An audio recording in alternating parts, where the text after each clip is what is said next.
বাংলাদেশের সাবেক প্রধানমন্ত্রী শেখ হাসিনার ভারত ছাড়া নিয়ে মন্তব্য করেছেন তার ছেলে সজীব ওয়াজেদ জয়।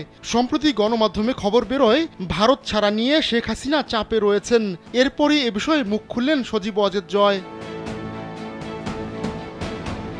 ছাত্র জনতার গণঅভ্যুত্থানের মুখে গেল 5 আগস্ট পদত্যাগ করে ভারতে আশ্রয় নিয়েছিলেন শেখ হাসিনা। এরপর থেকেই তিনি সেখানে রয়েছেন।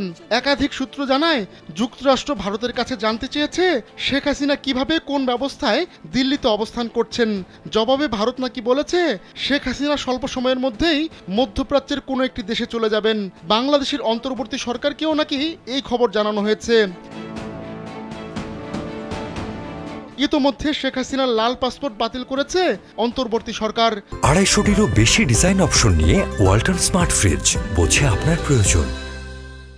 এ ধরনের পাসপোর্টধারীরা ভিসা ছাড়া 45 দিন ভারতে বৈধভাবে থাকতে পারেন। তবে শেখ হাসিনা 2 মাস ধরে ভারতে অবস্থান করছেন। কূটনৈতিক পাসপোর্টে তার বৈধভাবে অবস্থানের মেয়াদও শেষ হয়ে গেছে। এখন তিনি কোন স্ট্যাটাসে ভারতে অবস্থান করছেন তা পরিষ্কার নয়।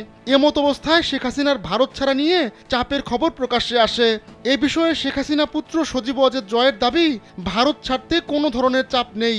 এক প্রতিবেদনে তথ্য জানিয়েছে চ্যানেল 24।